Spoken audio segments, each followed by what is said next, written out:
Welcome to my channel. Subscribe, listen, and enjoy my stories every day. The summer sun sets lazily, casting a golden hue over the city.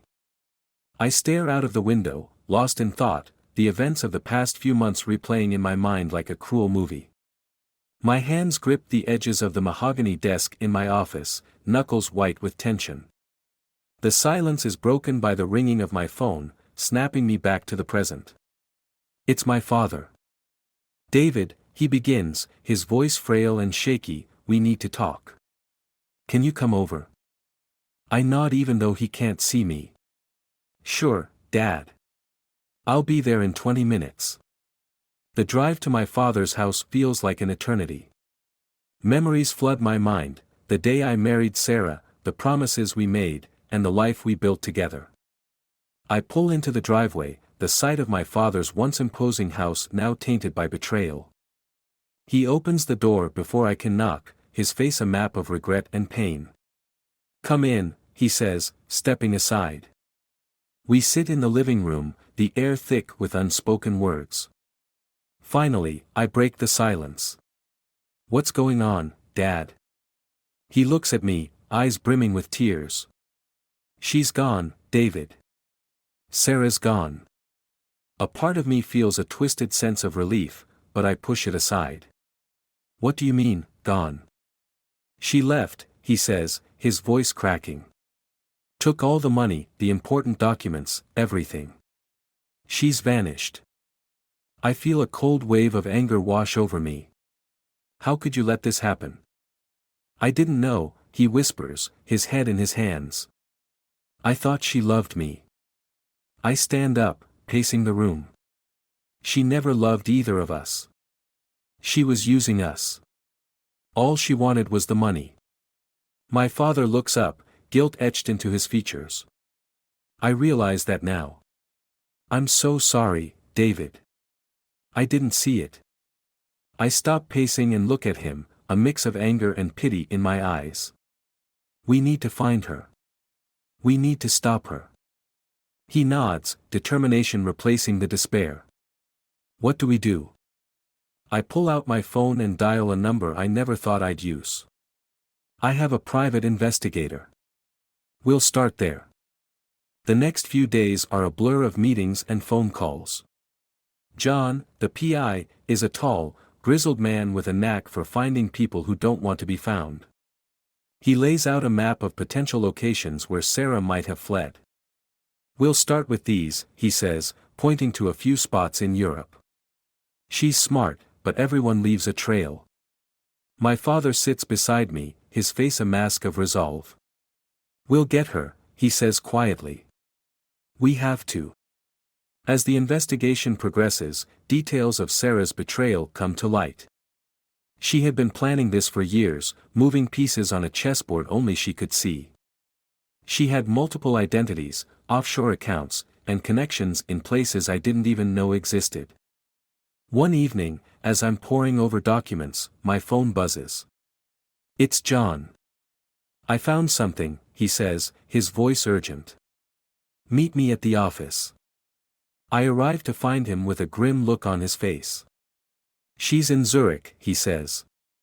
"But she's not alone." My heart sinks. "Who is she with?" He slides a photo across the table.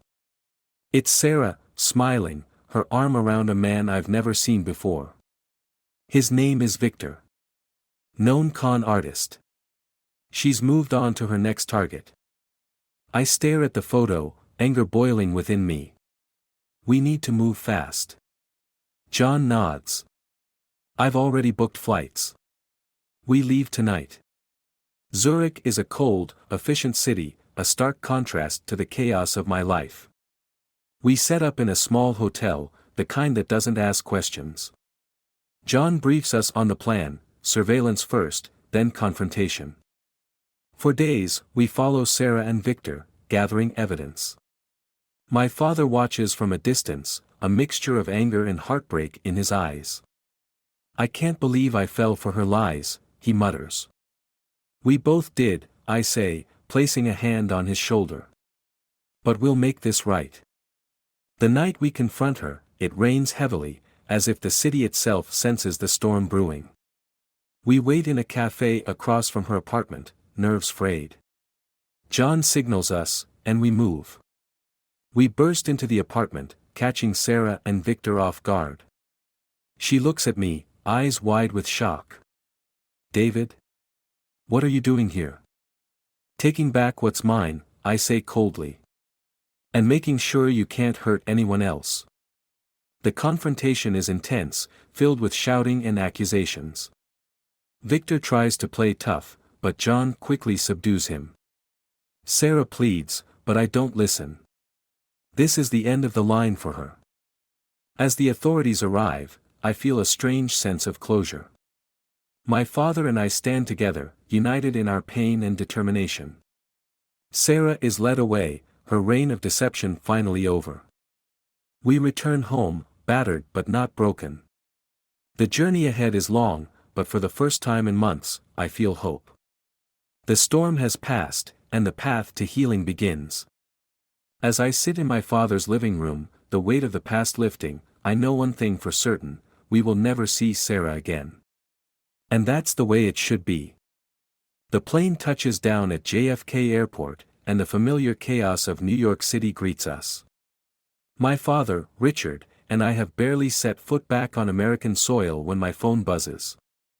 It's John, our private investigator, with an urgent update. "David, I need you and Richard to meet me at the office ASAP," he says, his voice taut with urgency. "We have a new lead." I exchange a glance with my father, who nods. "We'll be there in an hour." We navigate the crowded streets, the city alive with its usual frenetic energy. John's office is a nondescript building in Midtown, a perfect cover for his line of work. We step into his office, and he greets us with a grim expression. "Sarah's been busy," he begins, sliding a folder across the table. "It seems Zurich was just a pit stop. She's in Miami now." "Miami?" I echo, surprised. "What's she doing there?"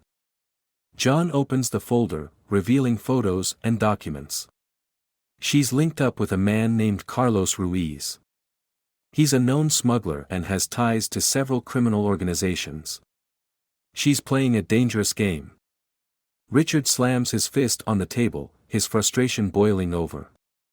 "We need to stop her before she ruins more lives." John nods. "We have a contact in Miami, a former cop named Lisa Thompson. She can help us track them down." A few days later, we arrive in Miami, the city's vibrant energy a stark contrast to our grim mission. Lisa meets us at a cafe by the beach, her demeanor calm and professional. "I'm Lisa," she introduces herself, shaking our hands. John filled me in on the situation. "We've been keeping an eye on Carlos for a while. Sarah's involvement complicates things, but we'll get them." We settle into a booth, and Lisa lays out the plan. Carlos operates out of a nightclub in South Beach. It's his base of operations and where he conducts most of his business. We need to get inside and gather evidence.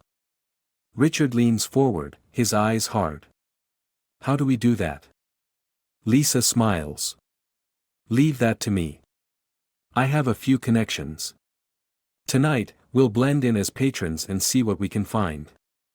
The nightclub is a pulsating hive of music and lights. We enter, trying to blend in with the throng of partygoers. Lisa leads the way, her confident stride cutting through the crowd. We find a table with a good view of the VIP section where Carlos and Sarah are holding court. "There they are," Lisa murmurs, nodding towards the duo. Sarah looks radiant, her laughter echoing through the club. Carlos, a tall, imposing figure, keeps a watchful eye on their surroundings. "We need to get closer," I say, my voice barely audible over the music. Lisa nods. "Follow my lead." We weave through the crowd, edging closer to the VIP area. As we approach, a bouncer steps in our way, but Lisa flashes a smile and whispers something in his ear. He nods, stepping aside to let us through. We find ourselves just a few feet from Sarah and Carlos. I can feel my father's tension beside me, but I place a hand on his arm, urging him to stay calm. "Let's see what they're up to," Lisa whispers, pulling out a small device. She discreetly places it under the table, a recorder to capture their conversation. We sit, pretending to enjoy the music and drinks. I steal glances at Sarah, her deceitful charm now more evident than ever. Carlos leans in, his voice low and conspiratorial. "We move the shipment tomorrow night," he says. "Everything's set." Sarah nods, her eyes gleaming. "Good. And the money?" "Already transferred to the offshore account," Carlos replies. "We're in the clear." Lisa catches my eye, a silent signal that we've got what we need. We slowly make our way out of the club, careful not to attract attention. Back at Lisa's apartment, we listen to the recording, the weight of the evidence sinking in. "This is enough to bring them down," Lisa says, her eyes gleaming with determination. "But we need more," I interject. "We need to catch them in the act." Lisa nods. "Agreed. We set a trap. Tomorrow night, we intercept the shipment and catch them red-handed." Richard looks at me, his resolve mirrored in my own eyes. "Let's finish this." The next night, we stake out the docks, the humid air thick with tension. Lisa coordinates with her contacts in the Miami PD, ensuring backup is ready. We watch as Carlos's men load crates onto a waiting boat, Sarah overseeing the operation. Now, Lisa whispers into her radio. The police move in, a well-coordinated strike that catches Carlos and Sarah off guard. Chaos erupts as shots are fired, the sound echoing across the water. I watch as Sarah tries to flee, her face a mask of panic. But there's nowhere to run. Lisa and I move in, cornering her by the water. "It's over, Sarah," I say, my voice cold. She looks at me, a mix of anger and desperation in her eyes. "You think you've won?" I step closer, the weight of all her betrayals pressing down on me. "This is just the beginning." The police take her away, her reign of deception finally at an end. As we stand by the docks, watching the boat disappear into the night, I feel a sense of closure. My father stands beside me, his hand on my shoulder. "We did it," he says softly. I nod, the tension easing from my body. "Yeah, we did." As we walk away, the future feels uncertain, but for the first time in a long while, I feel a glimmer of hope. The path to healing is long, but with my father and new allies like Lisa, I know we can face whatever comes next. The morning after the raid, the Miami sun rises over a city still buzzing from the night's events. I sit in Lisa's apartment, nursing a cup of coffee and replaying the confrontation in my mind. My father, Richard, is on the phone with our lawyer, making arrangements to ensure Sarah faces the full extent of the law. Lisa enters the room, her expression a mix of satisfaction and concern. "We got them, but it's not over yet," she says, sitting across from me. "What do you mean?" I ask, setting my coffee down. "Sarah and Carlos are in custody, but their network is extensive. We need to dismantle it completely, or they'll just rebuild," she explains. "I have a contact in the FBI who can help us with the next steps." Richard hangs up the phone and joins us. "David, our lawyer, says we have a strong case against Sarah. But Lisa's right, we can't let this end here." I nod, feeling the weight of the task ahead. "Let's meet with your FBI contact." Later that day, we arrive at a federal building in downtown Miami. Lisa leads us through the maze of hallways to a small conference room where we meet Agent Mark Sullivan, a seasoned investigator with a no-nonsense demeanor. "Lisa's told me about your situation," Sullivan begins, shaking our hands. "We're glad to have your cooperation. Sarah and Carlos are small fish compared to the bigger players in this game." I lean forward, eager for answers. "What do we need to do?" Sullivan lays out a map of the criminal network, highlighting key figures and operations. We need to take down their suppliers and buyers. If we cut off the head, the body will fall. Richard studies the map, his eyes narrowing. Where do we start? Sullivan points to a location in the Caribbean. There's a major deal going down in the next few days. If we can intercept it, we can cripple their operations.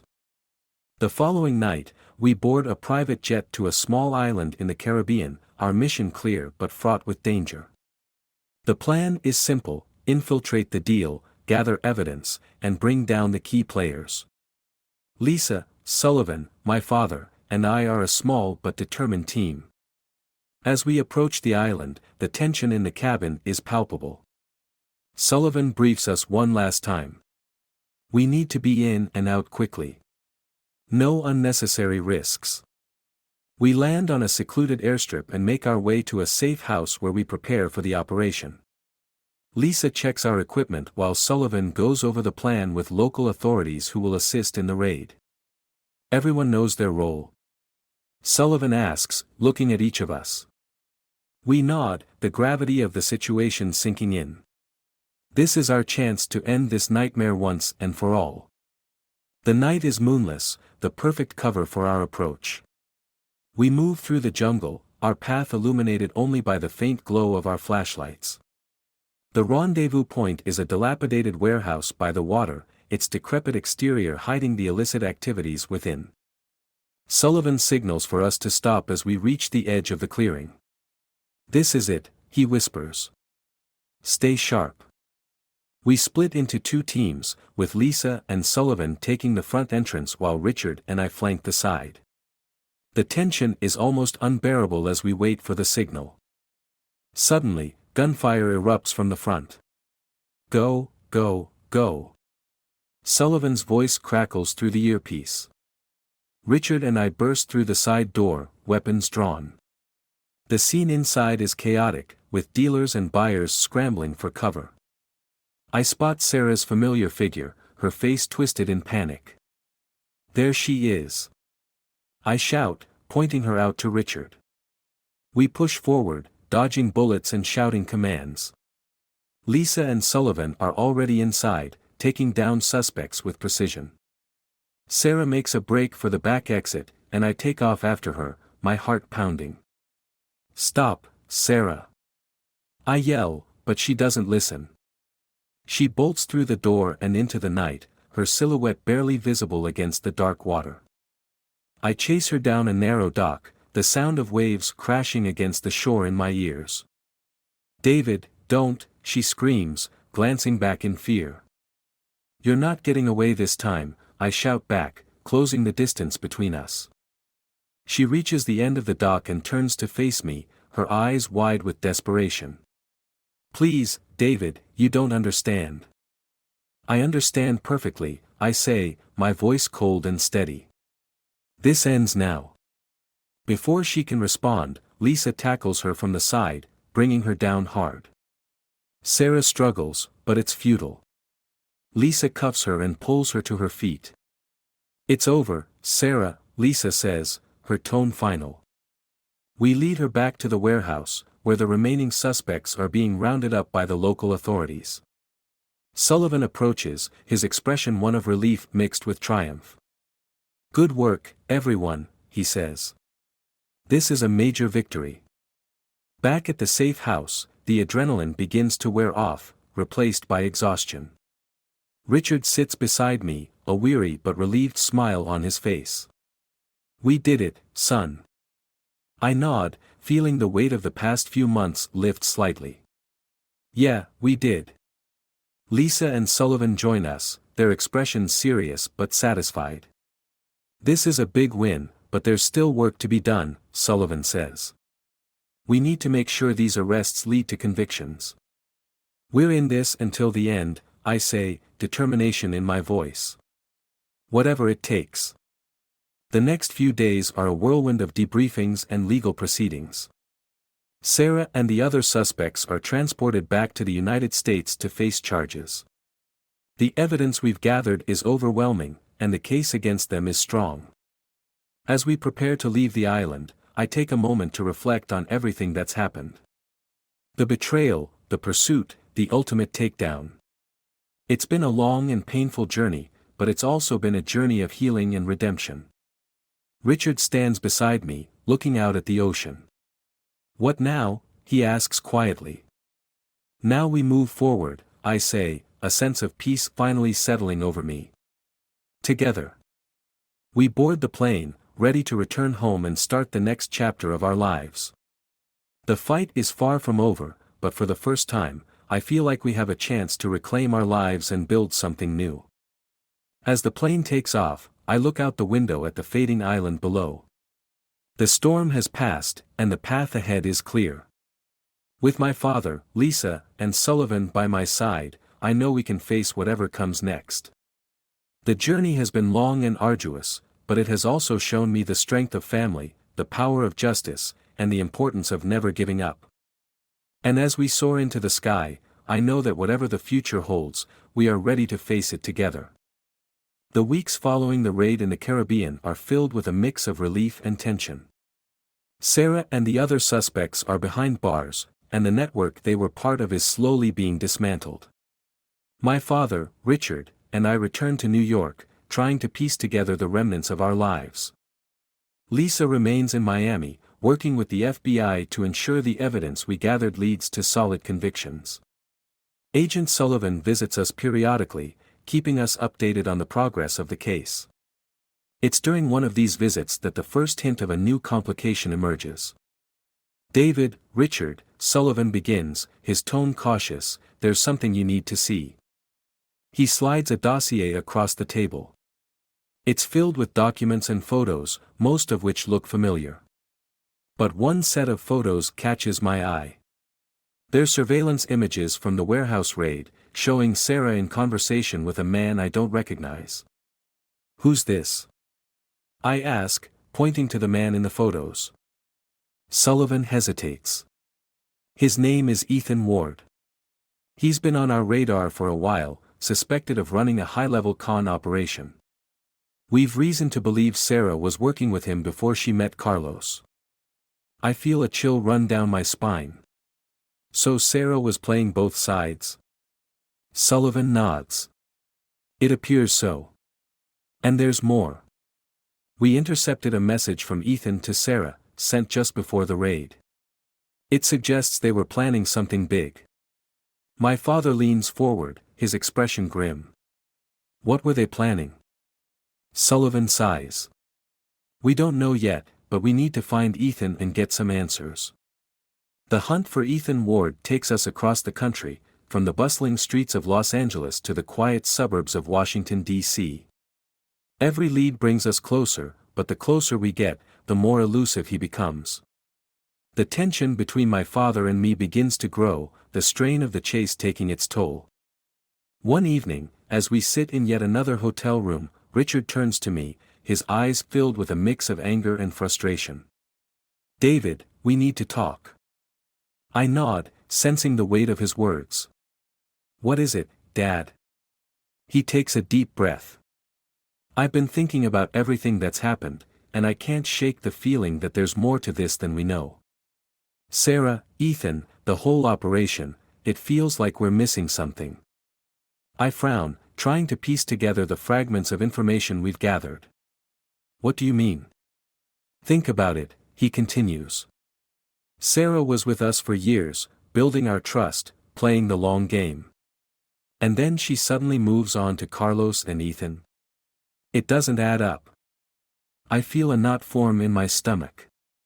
You think she was using us from the beginning? Richard nods slowly. I do. And I think Ethan is the key to understanding why. Our next lead takes us to a remote cabin in the Appalachian Mountains. According to Sullivan, Ethan has been hiding out here, planning his next move. We arrive just before dawn, the forest shrouded in mist. Sullivan meets us at the trailhead, his expression serious. Ethan's inside. We've got the place surrounded, but we need to move quickly. We move through the forest, the silence broken only by the crunch of leaves underfoot. As we approach the cabin, Sullivan signals for us to stop. David, Richard, stay close. This could get dangerous. We nod, our nerves on edge. Sullivan and his team move in, bursting through the door. Inside, we find Ethan at a desk, surrounded by papers and computers. He raises his hands in surrender, a smirk on his face. Well, if it isn't the dynamic duo, he says, his voice dripping with sarcasm. I was wondering when you'd catch up. Sullivan cuffs him and starts searching the cabin. Where's Sarah? He demands. Ethan chuckles. Sarah? She's long gone. You really think she'd stick around after everything that's happened? I step forward, anger boiling over. What was the plan, Ethan? What were you and Sarah planning? He looks at me, his eyes cold and calculating. The plan? The plan was simple. Use you, your father, Carlos, everyone. Build trust, steal what we could, and disappear. Sarah was the perfect bait. Richard's face turns pale. So you were using us from the beginning? Ethan's smirk widens. Of course. Sarah and I were partners long before she met you. You were just another mark. The truth hits like a punch to the gut. All these years, all the pain and betrayal, it was all part of their game. I feel a wave of hatred surge through me, and before I realize it, I'm lunging at Ethan, my fist connecting with his jaw. Sullivan pulls me back, his grip firm. David, don't. Ethan laughs, spitting blood. You see. Even now, you let your emotions control you. That's why you were so easy to manipulate. Richard steps forward, his voice trembling with rage. You ruined our lives. You and Sarah. Ethan interrupts. Sarah was always the brains. I just helped execute the plan. She's probably on a beach somewhere, enjoying the fruits of our labor. With Ethan in custody, the pieces of the puzzle start to fall into place. Sarah and Ethan's operation was more extensive than we imagined, their web of deceit ensnaring countless victims. As the days pass, the full scope of their betrayal becomes clear. One evening, as we sit in the quiet of our home, Richard turns to me, his face etched with sorrow. David, I don't know if I can ever move past this. I nod, feeling the same weight of despair. I don't think I can either, Dad. The phone rings, and I answer it, expecting another update from Sullivan. But it's Lisa, her voice urgent. David, we found Sarah. My heart races. Where is she? She's in Mexico, living under a new identity. We can extradite her, but it'll take time. I relay the information to Richard, who shakes his head. I can't do this anymore, David. I need to let go. I understand his pain. The chase, the betrayal, the constant reminder of what we've lost, it's too much. Maybe it's time we move on, I say quietly. Months later, the trial against Sarah and Ethan concludes with hefty sentences for both. Justice is served, but the scars remain. Richard and I part ways, the strain of our shared ordeal too much to bear. He moves to a quiet town in the Midwest, seeking peace, while I stay in New York, trying to rebuild. The deception, the betrayal, and the hatred have left their mark. As I sit in my empty apartment, I realize that the past is something I can never fully escape. But I can choose to live, to find moments of joy amidst the pain. Lisa visits occasionally, her presence a reminder of the strength and resilience that saw us through the darkest times. We share stories, laugh, and sometimes cry, finding solace in the shared experience. The journey has been long and painful, filled with unexpected twists and devastating revelations. But in the end, it's a story of survival, of facing the darkest parts of human nature and emerging stronger. As I look out over the city, the lights twinkling like stars, I feel a sense of closure. The storm has passed, and while the path ahead is still uncertain, I know that I have the strength to face whatever comes next. The past may haunt me, but it will not define me. And with that realization, I take my first step towards a new beginning.